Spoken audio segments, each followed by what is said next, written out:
It is time for another episode of the Walk-On Redshirts. Make sure that if you're not already, make sure to subscribe to the podcast. Make sure to give us a 5-star if you think we're 5 stars. Maybe you think, like Will says, maybe you think we're 4 stars. Might be a 4-star listener.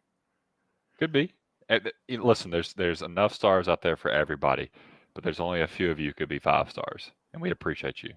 Hey, Well, let us 3 know somebody stars else. still develop into all pro, all Americans. You don't always have to be a 5-star to be an all American. Yeah, 3 stars are the best stories, or 3 stars are the best stories. 5 stars are like the teacher's pet. You don't want to be a 5-star. Maybe you're a walk-on. Maybe you're a walk-on. Maybe you're a walk-on that is redshirted. Maybe you are. We've all been there. Maybe you are. I was ready to come on to this podcast and talk about the national championship game. The game we had. And then tonight, Nick Saban decides to drop the fact that he is going to retire.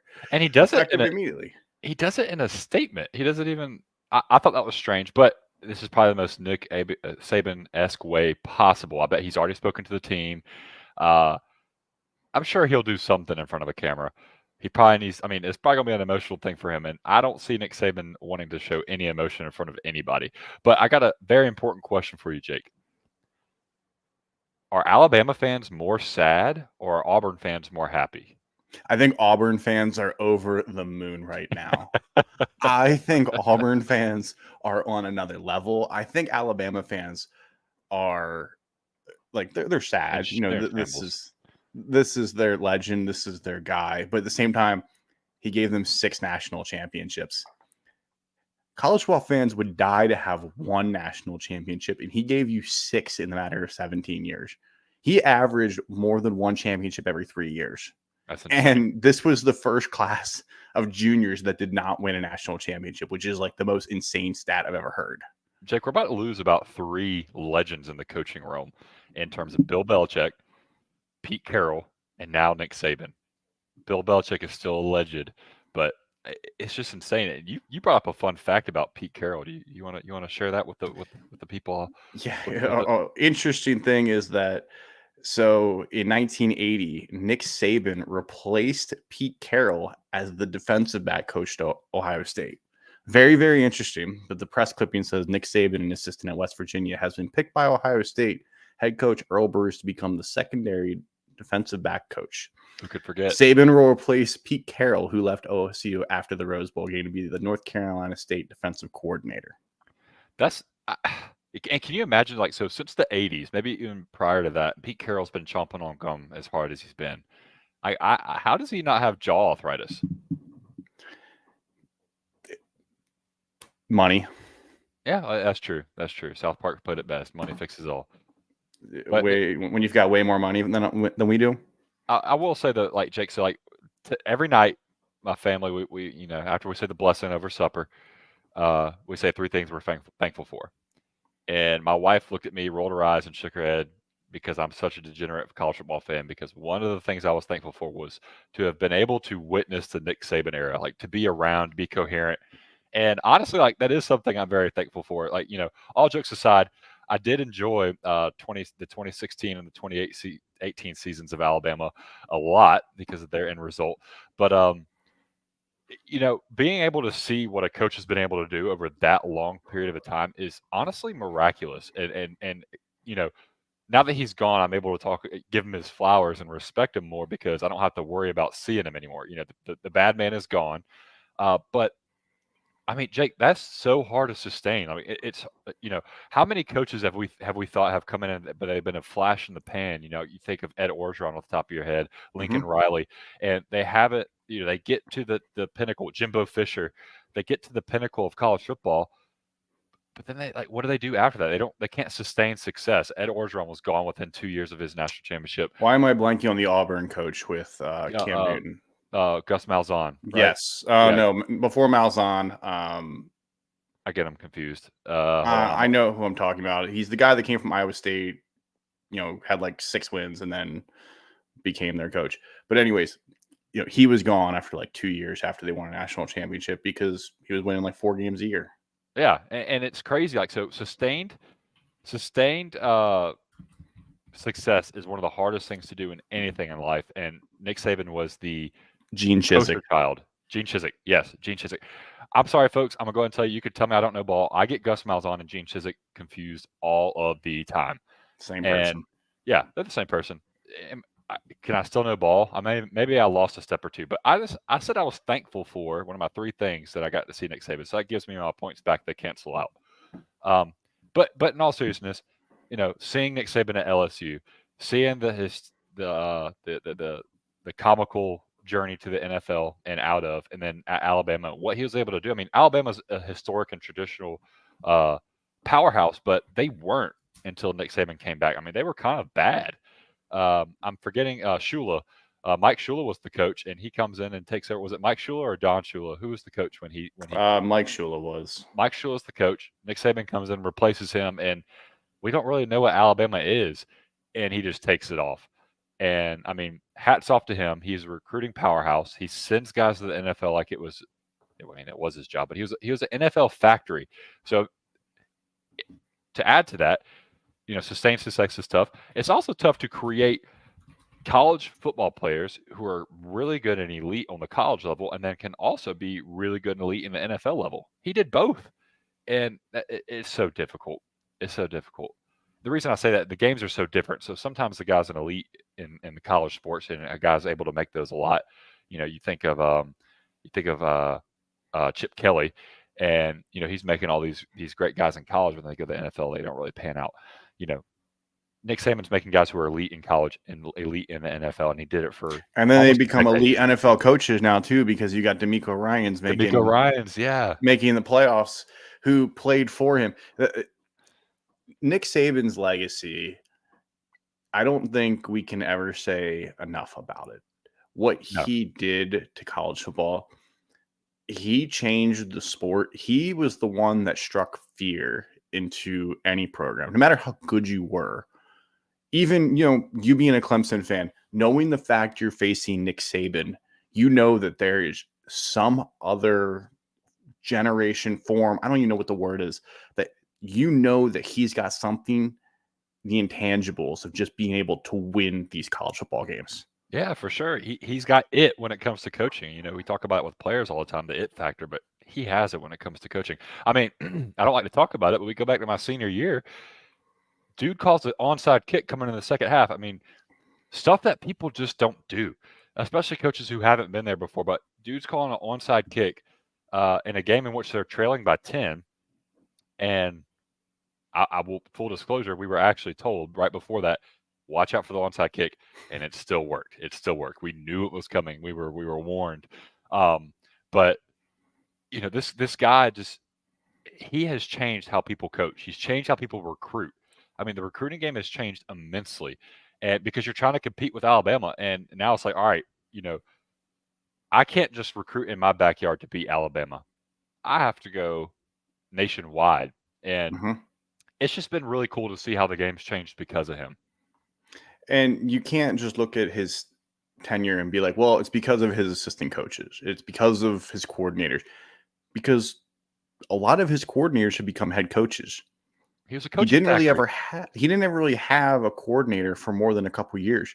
You can look at all these guys that became successful. You can look at Steve Sarkisian. You can look at Kirby Smart. You can look at Lane Kiffin. There are so many guys that were coordinators on his team that became head coaches, not even coordinators. Like Charles Huff was like the running back coach and then became a head coach at Marshall. It's not like it was just one guy that helped. He had all of these coaches that he also helped develop and build too. Well, there was always the joke of Nick Saban's coaching rehab. Yeah, and like think of this: 3/4 of the college football playoff this year were from the Nick Saban tree. You have Nick Saban, you have Steve Sarkisian, and then you have Dan Lanning, who comes from Kirby Smart, who comes from Dan Lanning did not make the playoff. Excuse me, not Dan Lanning. You're right. Why was I thinking Oregon was in the playoff? What the hell? I don't know, but Kalen DeBoer did not come from the Nick Saban School of Rehab. Half of the playoff this year came from the Nick Saban. My football knowledge. I mean, you had like half the top 10 because when you add in Lane Kiffin and then you add in Dan Lanning, you've got like half of the top 10 schools that. Yeah, I can't say Dan Lanning's name anymore. It's gone. Like I'm not allowed to say it anymore. I don't know ball, and I'm not allowed to say anything that has to do with football for at least 30 seconds. For at least 30 seconds.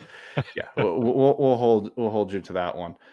But when you look at this, I think the logical next part, actually, so legitimately, when looking at the top 10, half of them either were Saban or coached under Saban. When you've got Ole Miss with Lane Kiffin, Dan Lanning at Oregon, Kirby Smart, and Sarkisian and Saban, 5 of the top 10 were either Alabama or under Nick Saban, which is an insane stat. Yeah, well, so funny story, so one of the things that Nick Saban is pretty famous for is how emotional he is on the sideline, or how intense. Dabo Swinney told us a story one year, in terms of, he was getting rumored to go somewhere else while we were there. I can't remember where it was, and he decided to tell us a story about when he had first started at Clemson. Nick Saban's building his staff and wants Dabo to come back into some sort of role, and Dabo's driving down. He said, "I'm driving down Cherry Road, or excuse me, Perimeter Road, which is the road that goes right in front of Memorial Stadium." He said he had to pull over the car because Nick Saban, quote unquote, blessed him out so intensely that he literally had to pull over the car to focus on what was going on. Nick Saban wanted him so bad. Hope they call him back that Dabo has the same response, but I don't even want to think about it. I want to talk about it. So this story is going to end right here. But I just thought that was a pretty funny story that talks about who Nick Saban was. And again, there's another one from Nick Saban's. Maybe not from his coaching tree, but they have a relationship. Nick Saban and Dabo are good friends, and they vacation together. So I mean, this dude has touched almost all of college football in some sort of way. I mean, if people weren't from his coaching tree, they were trying to emulate him, and that's admirable. So I think the logical next thing is who becomes the Alabama coach next. Man, it's like, think about the Coach K situation. Like, Yes, who wants to Doug Shire? Like, who wants to be that guy? Like, no one wants to be the guy after Coach K. No one wants to be the guy after Nick Saban. Like, so I could only imagine who's going to step into this role. I mean, and you got to think, like, I think the biggest buzz right now is Dan Lanning. But do you think Nick Saban's going to pay or Alabama's going to pay? Wow, I just said Nick Saban instead of Alabama. It's going to pay $20 million to buy out Dan Lanning to have them come there. I mean, I don't think money is going to be an issue for Alabama. yeah. I don't think money is going to be real. I mean, Nick Saban was being paid what, $12 billion a year. He got, so his contract stated that he had to be paid at least $1 more than the highest paid coach in college football. So just add $1 to whoever was getting paid the highest. I put out that article earlier today, and I highlighted about 10, 12 coaches. If I'm Alabama, Dan Lanning's an intriguing name. My first call is to Steve Sarkisian. Really? I'm calling Sark first. Sark helped build the best Alabama offense, arguably, of all time. That 2020 team where you had Mac Jones, but then you also had Najee Harris, you had Devonta Smith, you had Jalen Waddle. You had an incredible team. That was the year before is when they had Ruggs and Jerry Jeudy. Oh, yeah, you're right. I'm blanking on who their tight end was, but they had one of the best. Who? Was it Irv Smith? Might have been. I don't remember who their tight end was, but they had one of the best offense of all time. They win the national championship. It's a guy who understands the culture, understands the expectations. I don't know if Sark would take it, but that's my first call because Sark just made the college football playoff with Texas. Now, Sark's losing a lot on his offensive side of the ball. He's losing basically all his wide receivers. Quinn Ewers is supposed to come back, but you never know. He still could decide to go pro. You've got Arch Manning, but also if you go to Alabama, you could just call Arch up and say, come to Alabama. Yeah, like, and you don't have it's a free transfer. You don't have to sit behind Quinn another year. But like, so Jake, I honestly think so. The guy who's going to come after Nick Saban, the guy after the guy, I think it's going to be a guy that has strong ties to Alabama, because you got to think, like, a guy like Steve Sarkisian, if he leaves Texas, who he's starting to build and get back into being relevant, he goes back to Alabama. Literally, like, the only thing you could do is go down. Yes. I mean, Alabama is a national contender every single year. You can either keep that at that level, and then, you get some credit. But I have to think that some of these big name guys have too much of an ego to go to Alabama and end up saying, people are either going to say one of two things. Well, Nick Saban built that, like, you just kept it going. Mm-hmm. Or they're going to say, wow, you came in here and ruined it. Like you had one job and you freaking ruined it. You know, you're going to. I feel like you're in a lose-lose situation. So, You are, and you're gonna hear a lot from your boosters, your community. Well, Nick Saban did it this way. Well, Nick Saban did it that way. Well, guess what? There's not Nick Saban walking back through that door unless Nick Saban decides to unretire. The next guy's going to do things differently. That's right, just going to be how it is. He's not going to hold the same community fundraisers at the same exact time. It's not always going to be whatever it is the second weekend in May. Guess what? Next guy might host it the last weekend in April. It's right. just because that it was done that way doesn't mean it's going to continue to be done. It's going to ruffle feathers. It's Does going does to. does Nick Saban sit on the first row in Tuscaloosa Stadium? Bryant, did he say no? Tuscaloosa Stadium behind the new head coach, like Coach K is doing at Duke right now. I would. That'd be a sole reason why I would not take the job. I don't Sole think reason Nick I am Saban. not having Nick Saban stare over my shoulder constantly. I don't think Nick Saban does that. I think I mean, look how he retired. Like it came out of nowhere, and I think that's how he likes it. I think he just wants to go and play golf and be left alone.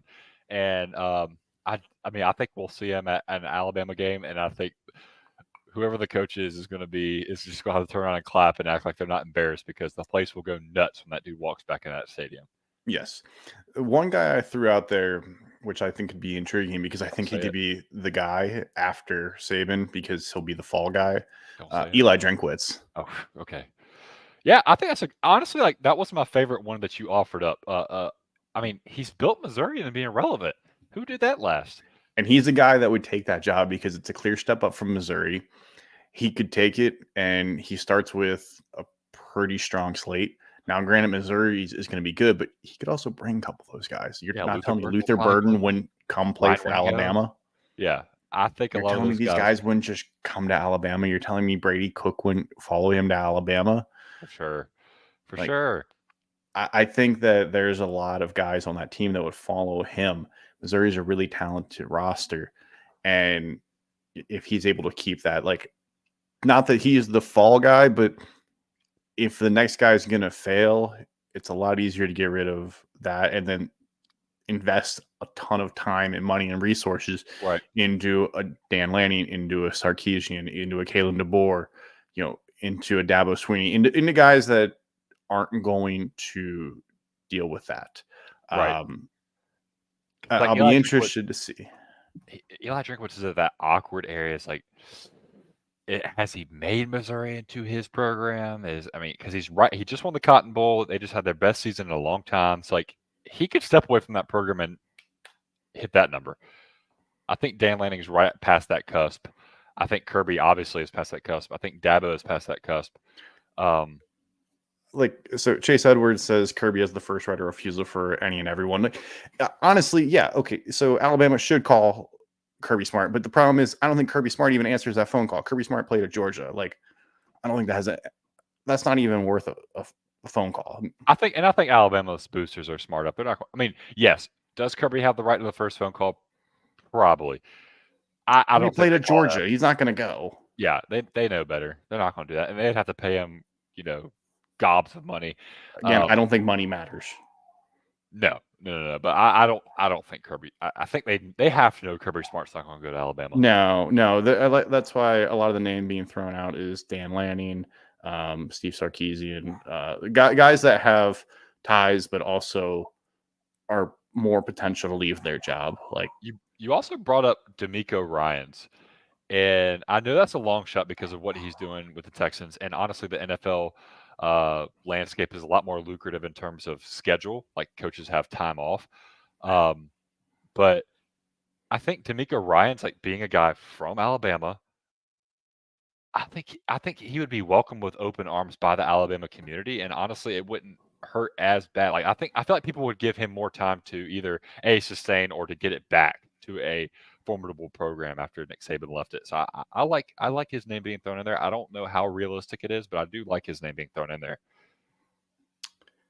Yeah, I'll be interested to see how fast they also look to hire somebody. Do you think they already have a guy? I mean, with how abrupt this came, do you think they already have an idea? No, I always thought that Nick Saban would line up a successor, but there really hasn't been anybody the last 2 or 3 years that has been worth it. Sarkisian would have been a guy, but coach and waitings kind of went away. Yeah. There were a lot of the mid 2000s where guys would do coach and waiting, know who you want. But then there was Jimbo Fisher was one of them. He was like the coach and waiting at Texas, but then like Mac Brown didn't leave. Like Right. Jimbo Fisher's like, well, I'm not going to sit here and wait around forever if I'm not going to get this job. Right.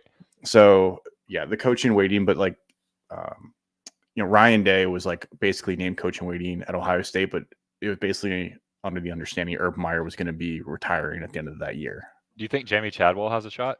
No, I don't think Jamie Chadwell has any experience at a Power 5 level, and I don't think they would even look his way. You think no matter what, they want a proven guy to come into the house? They're going to shoot it for the stars, and I think they're going to land on one of them. I think there's some interesting names out there, but I think they're going to look for somebody with SEC experience because, the SEC is dog eat dog. It's going to be brutal. It's very tough. Hell, most of the SEC is from his coaching tree, so they have. It is. Yeah. It is. Maybe Jeremy Pruitt will come back and serve a suspension as his first year as head coach at Alabama.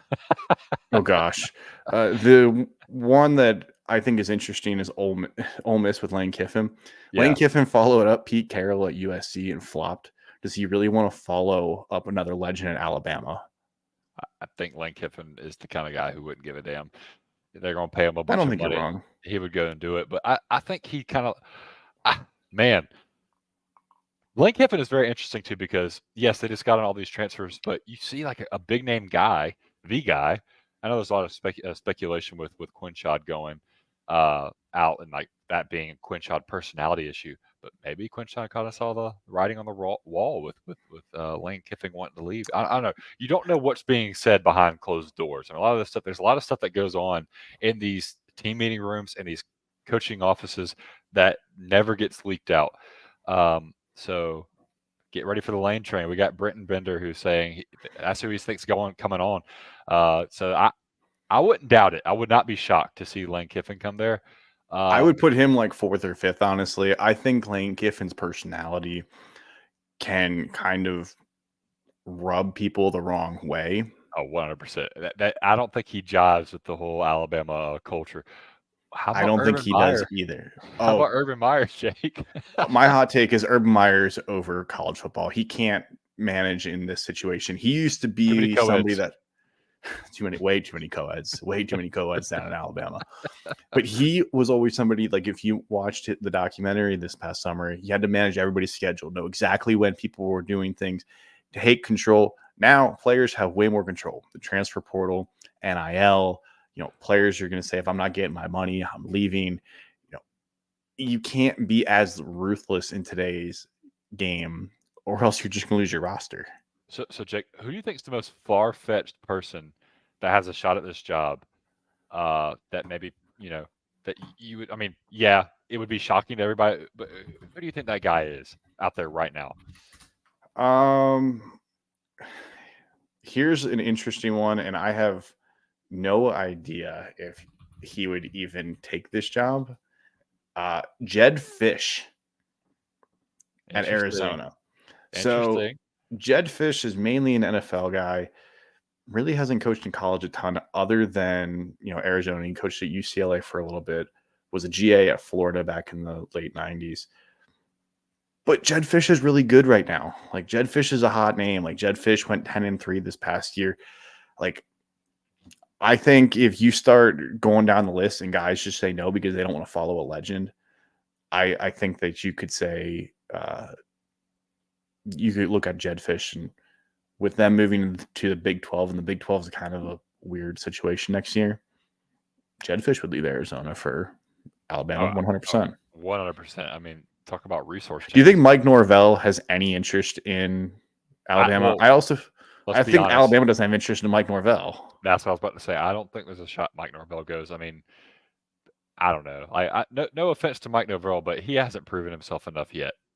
I also think his recruiting, where he just seems to lose guys on like signing day, isn't a great trend. He loses his 5-star guys like on signing day. Yeah, that was awkward with old Travis Hunter. That was a funny I situation. mean, he lost KJ Bolden to Georgia on signing day. Like, he just Yeah. seems to lose his 5 stars like on national signing day, which Oh, at I forgot Alabama, about they're that. not going to take that. You better be flipping guys to you on national signing day. Yeah. I also think, especially with Kevin Steele retiring, I also think there's about a 0% chance that the hire is internal. I don't think it's a Yeah, guy that's there Tommy now. Reese is the only one that's even remotely qualified, and Tommy Reese isn't qualified. Yeah, maybe it's Tommy Reese's fault. Maybe Notre Dame just ruined Alabama. Maybe they did. Marcus Freeman was another game that's thrown out. I don't think Marcus Freeman goes to Alabama. He doesn't have enough experience. Yeah, I don't think Alabama picks up the phone. Hey, I'm interested. I don't want to go into the Dabo conversation. I really don't think Dabo goes. Obviously, I'm biased, so I'd like to hear your opinion more, Jake. But I really don't think with what Dabo's got, especially after last year. I think everybody's like, well, last year maybe wanted to push him out. I think after what happened last year, this class, this team that Dabo has right now at Clemson is probably one of his emotional classes. I remember when I was back at Clemson, like, his emotional ties were the Dandy Dozen. His first 12 guys that he got to come in and turned around the program. And I think this class is similar, especially with what happened last year with them going 4-4, then winning 5 in a row. I feel like Dabo's got something to prove, and I feel like he's got an emotional tie to the kids who are on that field right now, or in that locker room right now. So I'm biased, so you can I don't correct me if I'm think wrong. Dabo follows Nick Saban. I think we talked about, you don't want to be the guy to follow the legend. You want to be the guy after the guy. Right. See, the only way I see Dabo going back to Alabama is if the next couple years don't go well for Alabama and Dabo like kind of just sputters over the next 2-3 years. Not like 7-5, but like, doesn't make the college football, or makes the college football playoff because 12 teams, but like, makes it to the Elite Eight, like, only wins one game, like, maybe makes it to the last 4, but not make the championship, like, still does well. But at the same time, then, where does Alabama still look that way? Yeah. That was only in his 50s. He's got plenty of coaching time left. Oh, for sure. But, especially if he coaches to 72 like Nick Saban. Brentoff said, not happening, but I'd love to see Coach Prime back in the South.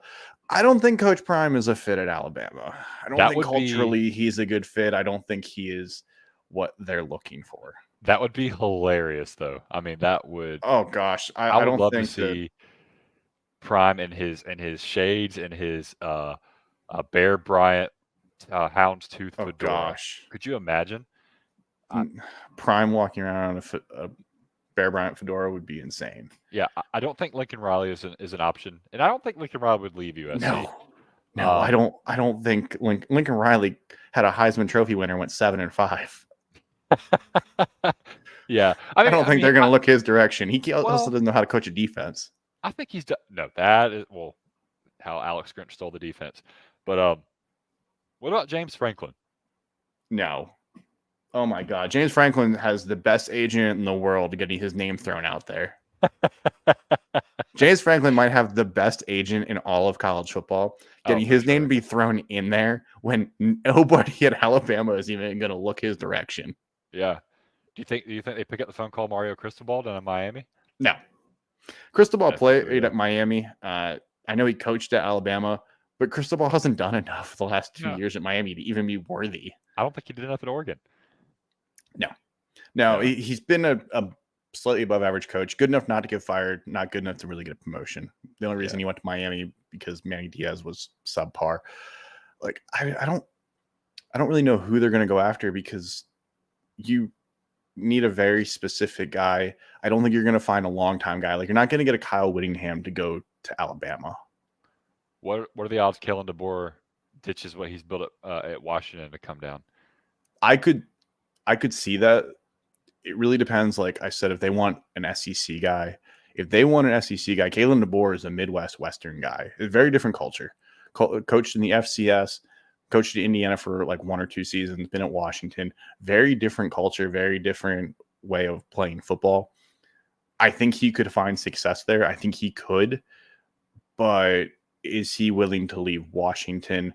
Now would be the time, because Penix, McMillan, Polk, Odunze, like, they're all going to be gone. Dylan Johnson, I think, is leaving. Like, you're going to lose your whole offense. You got to rebuild it again next year. So if you're going to leave, you might as well do it now. Right. Well, I think honestly, like to kind of circle back, I think Sarkisian has the trump card. I think this job is his if he wants it because I think he's Yes. got the trump card, and the trump card is Arch Manning. Because you have to think that Arch Manning would follow Steve Sarkisian to Alabama, and I think Hmm. that would entice people. That gives so two things happen when Arch Manning comes. You have perceivably instant success or instant sustainability because you have a guy who's already there. That three things happen.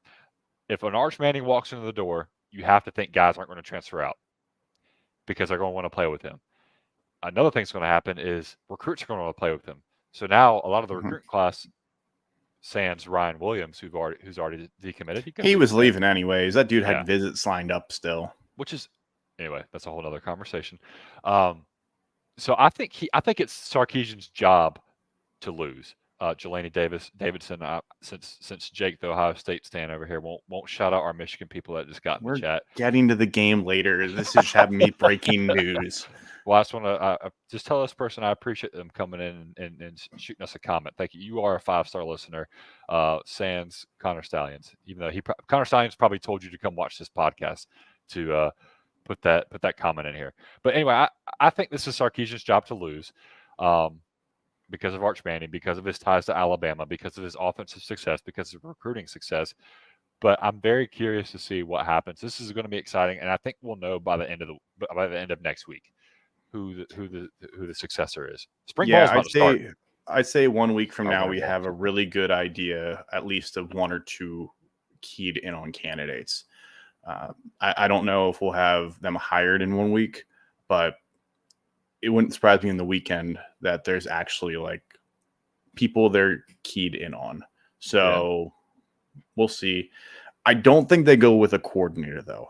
Like I don't think it's like a Sharon Moore or Jesse Minter at Michigan. Like I think they're going to go after a guy that's got head coaching experience. Like they've got too good of a roster to take a chance on a guy that's almost guaranteed, not guaranteed to flop as a coordinator, but you want somebody that knows how to win. Yeah, I agree. I agree with that 100%. And plus, like with where they're at, they don't want to. They're in the Yes. place where they can pick who they want, essentially. Mm-hmm.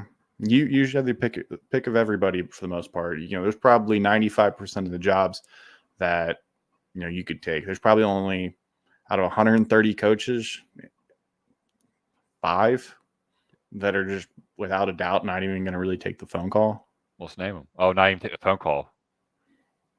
I mean, Jim Harbaugh is not taking the phone call, but Jim Harbaugh probably still Jim uses Harbaugh's like, in the NFL next year. Let's go ahead Jim and get ahead Harbaugh's of in the that. NFL. Kirby Smart's not taking it. He's not going to really answer the phone call. There's 1, 2. I mean, after that, I mean, I guess those are the two. I mean, we talked about Ryan Day, but I also don't know if Ryan Day really considers it. He's getting in a really good spot. Like after that, like Dabo. Yeah, Dabo won't go. Dabo won't go. I mean, Okay. All right.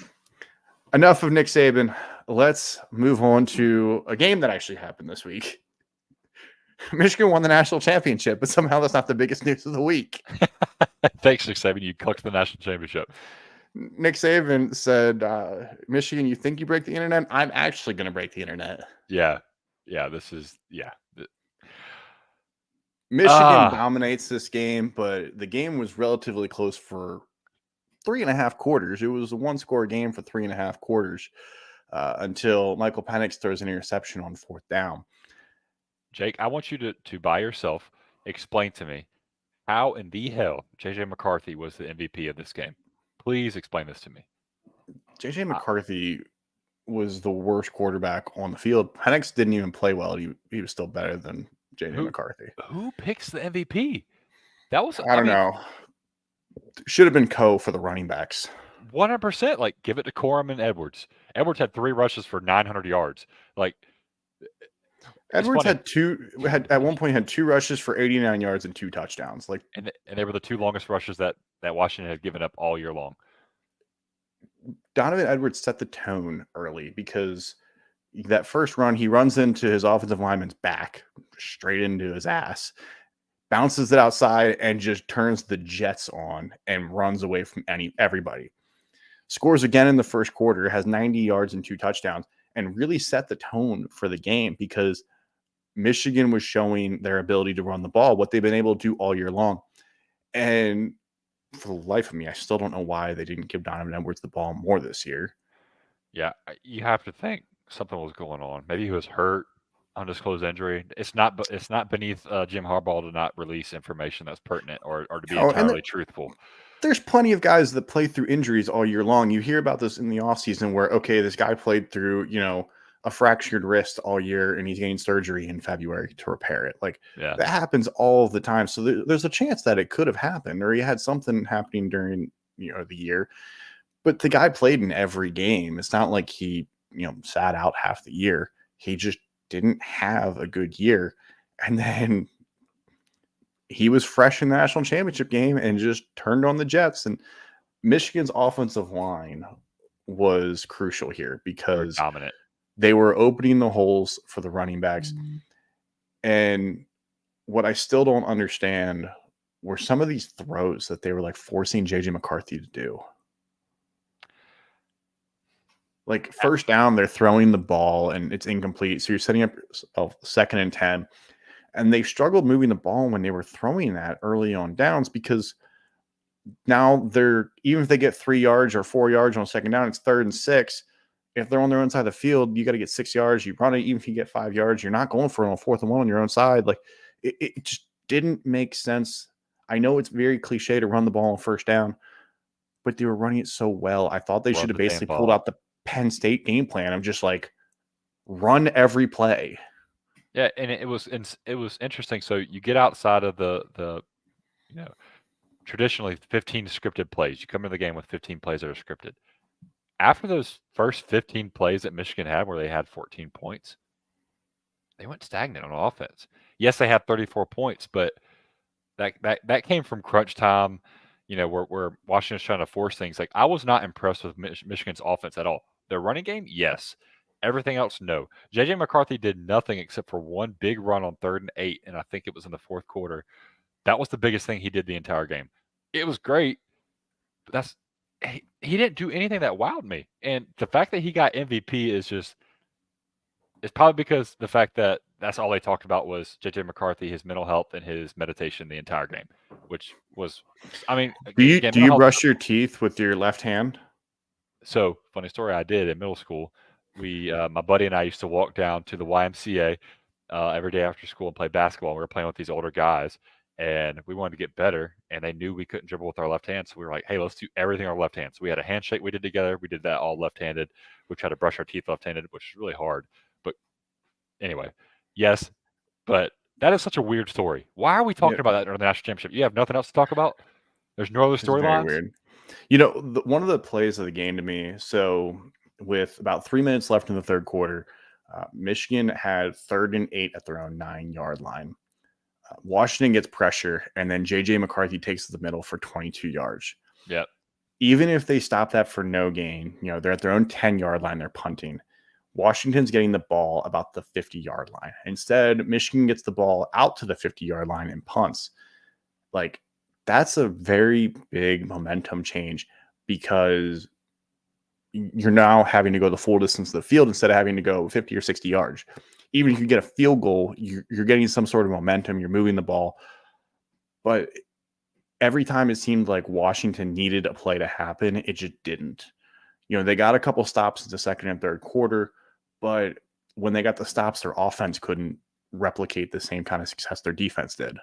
Right. And honestly, I was very, very impressed with Washington's defense. I mean, they adjusted very well. Yeah. And they're like, all right, you might out physical us, but you're not going to do it over and over and over again. We're going to, I mean, their linebackers played really well. Their defense line ended up playing really well. Their safeties played really well. I was very, very impressed with Washington's defense, and they weren't bullied after that 1st quarter as much as people thought they would be. So I thought that was very, very impressive. And like, honestly, and Jake, tell me what you think.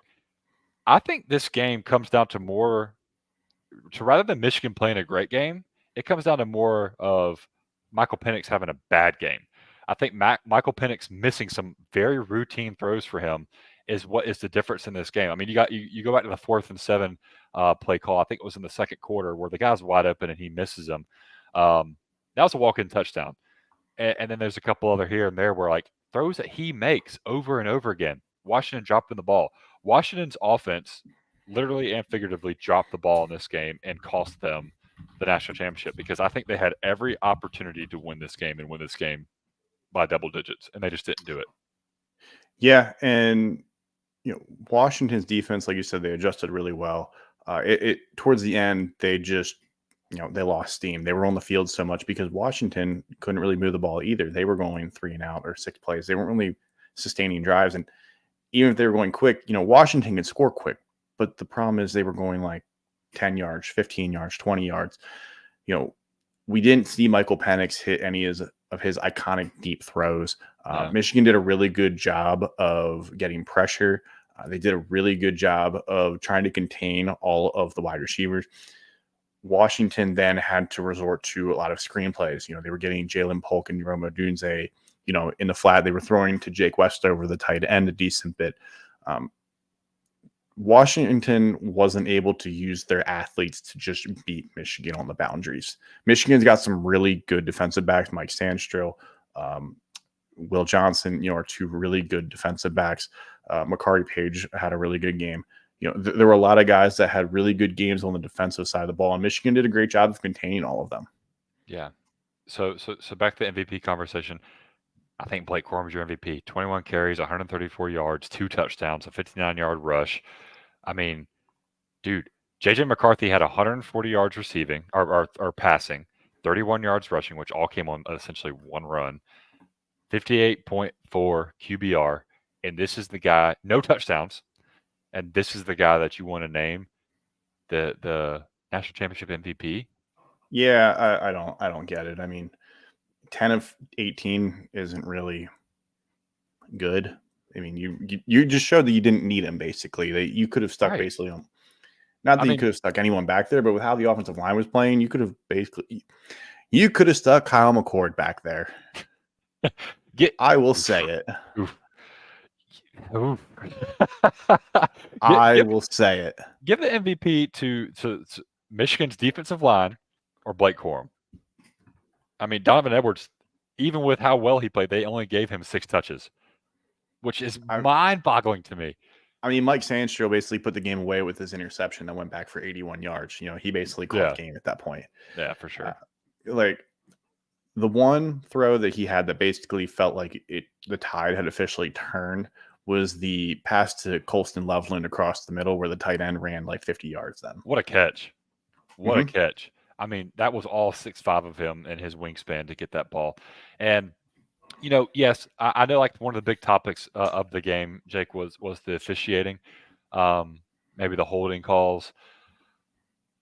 I think you could do that in every single game. Yes, I thought it was a little one-sided in terms of calls with officiating, but I don't think officials decided this game. I agree. They did not. And it comes to, and again, like it comes down to the thing that I always love to say, don't put the game in the officials' hands, because then you have the opportunity to have these arguments. If Rome Odunze doesn't have a drop, if the running back whose name is slipping me, he's the backup, doesn't have that key drop on 4th down and 3, if Michael Penix is able to hit Rome Odunze on a couple of shots, this is a totally different game. And those calls that are called don't have to happen. And again, yes, the officiating might have been questionable, but I thought they did a pretty good job overall of just letting the game happen and not being a factor. Maybe it was funny. The one holding call they do call was probably like, I mean, it was hold, but like it was probably one of the more questionable ones. There were a lot more egregious holds during the game. Yes, on the deep ball. Yeah, there were a lot more egregious holds, but like the hold did affect the play. Like it was a hold. There were just a lot worse ones, in my opinion, and they chose to call the one on the deep ball for Michael Penix. Right. I think that timing was just terrible. But again, Washington lost this game, not the officials. So I want to go ahead and put that out there, But to go back to Michigan, they deserved it. I think that they won it. They earned it. I mean, they did what they had to do. They held the best offense in the country to 13 points. Correct. And they were opportunistic. Something that we called out Washington just last week. We said Washington's best quality on their defense is that they are opportunistic. They didn't force any turnovers. They didn't allow J.J. McCarthy to turn the ball over. It's hard when you only throw the ball 18 times to complete 10 of them. It's true. And no fumbles. And the other 8 were uncatchable by his own team. Except the one he did hit his wide receiver in the hands, and his wide receiver had bricks for hands. Yeah, and then he did like a cool little front flip just to remind people, hey, I can't catch, but I am athletic. You got to know that. He'll be a D-back next year, don't worry. But Washington lost this game more so than Michigan won it, but I do want to give Michigan their flowers. J.J. McCarthy is an athletic game manager. I've called him that on Twitter, or on X, excuse me. He does enough to keep you in the game. He doesn't lose you any games, but he sure as hell did not win this game. He sure as by any means, not even close. And if I'm Blake Corum, that pisses me off. I mean, yes, you have a national championship, but that has to like rub you the wrong way just a little bit. That you're the bell cow. They give you the ball 20 times, and your teammate's the one that they give it to. I don't know. That's a little strange, Jake. So let's put it this way: 38-19. So it's about what? 57 plays run on offense. 21 of them went to Blake Corum. So Blake Corum was just about half of this offense. Mm-hmm. Anyway, half the plays went to Blake Corum, and dude did his job, and he somehow doesn't get team MVP. It'll be interesting, moving forward for both of these programs, because we talked about Kalen DeBoer in Alabama, potentially Jim Harbaugh, potentially the NFL. Washington's got Michael Penix going to the NFL. Jalen Polk and Jalen McMillan have already said they're going to the NFL. Rome Odunze is all but guaranteed to go to the NFL. Yeah. Washington, might have some guys returning on defense. Yeah, Harbaugh is going to go to the NFL and draft those guys. Braylon Trice, the best player, arguably the best player on Washington's defense, is going to the NFL. Yes. So there's a lot. And then on Michigan, J.J. McCarthy has a decision to make. Blake Corum's going to go to the NFL. Almost the whole offensive line for Michigan is going to go to the NFL. Their wide receivers, a lot of them are NFL eligible. Donovan Edwards has to make a decision if he's going to go to the NFL, especially after one of the best games the best game of his junior season, but not one of the best of his career, because end of his sophomore year, he had better games. So there's a lot of decisions that need to be made here on these teams, and we'll see what they return and what they look like. If J.J. McCarthy and Jim Harbaugh go to the NFL, I don't know what to make of this Michigan team next year. Having Jim Harbaugh and Nick Saban both leave their jobs in the matter of a week would be insane. Yeah, I think they would probably start to. I mean, Sherrod Moore, you would assume, takes over. Sherrod Moore or Jesse Minter, the coordinators, feel like they'd be like the logical hire. Yeah, so I mean, I don't think they're national championship contenders, but I think they're playoff contenders every year. Yeah, especially when you move to 12 teams at this point. Yeah. You just need to go 10-2 for the most part, and the schedule is also very difficult next year. They have Texas, they have Ohio State. I believe they have Oregon and USC and Washington next year. Yeah. And one thing I do want to say in terms of Washington, I do feel for Michael Penix. I mean, the game of his life, and he doesn't do what he's normally done all year. And I think this is going to eat him. Probably for the rest of his life, it's going to eat at him. But I think it's going to take him a while to. I agree. I feel for the dude. That's tough. That's tough. I agree. So, do you think Jim Harbaugh goes to the NFL? 90%. He was very non-committal about coming back. Now, someone made a comment that he talked about spring ball. They made that discussion about spring ball a couple weeks ago. They started planning that stuff well in advance. It's not like he just made that decision on the spot. Jim Harbaugh he's got a plan for that in case all the NFL teams say no. Right, and he also has not denied any of this, to the point where the contract that was offered to him had a no NFL clause, and he says, no, I'm not going to take $15 million a year. He wants to go to the NFL so stinking bad. I think he made the comment about his brother, being able to sit at the big boy table. I think it still eats at him that he lost the Super Bowl to his brother. Yeah. His dad's probably proud of him, but it's but John's a little bit better, Jim. But John beat you on the field on the biggest stage. Remember that, Jim? Remember that? So until he gets the Super Bowl, I don't think he'll be quite satisfied. The Chargers would be place to go. I mean, you got Justin Herbert there already. Just got to build around him. You are correct. Want to go back to Nick Saban before we officially sign off here. 24/7 just put something out here a few minutes ago saying that Nick Saban cited his age and health concerns with the Alabama team about his recruiting or about his retirement, and that Alabama players were told a new coach could be hired within 72 hours. I know who it is. That means, like, whether they've had direct discussions with it, they've had discussions with the coach's agent saying, like, is this guy interested? Would he come here? This is going to be, again, I don't think Dabo goes. I just need the actual confirmation that he's not going to be able to take a breath. I am optimistically cautious. Yeah, I think there's For a lot of 72 guys out hours. there that this could be. I think that might also be hopeful for 72 hours. Because I think Alabama in their minds are thinking, we'll call a guy and he'll say yes. Yeah. Please do it as soon as possible. I don't want to. I just need to get this off my back, please. William won't sleep until he knows if Dabo's staying or not. He's staying. This is going to bother me. Knock on wood. Knock on wood. Yeah. Well, that's all I have. Do you have any other last thoughts before we sign off for the offseason? Dabo, if you're listening, I know you probably are. Just know there's no Tyler from Spartanburg in Alabama to help spark the team. So there's only a Spartanburg in South Carolina. There's not a Spartanburg in Alabama. Keep that in mind when you're making your decision. But before I sign off, again, obviously the new year was last week, but this is the end of the year of college football. The new year started Tuesday. I want to just thank everybody for this awesome season. Jake, this was our first season together on this podcast. I thought it was an awesome year. Hopefully we put out some content that people enjoyed. I knew I learned a lot in terms of what it's like to podcast, what it's like to prepare, what it's like to come out and speak in front of people, no matter how big the crowd or small. It's very humbling on what a lot of people do on a day-to-day basis. And it was, again, this is like one of the best years of college football I've had in a very long time, because I've able to have the Walk-On Redshirts and our 5-star listeners to interact with on Twitter. So appreciate everybody and Happy New Year.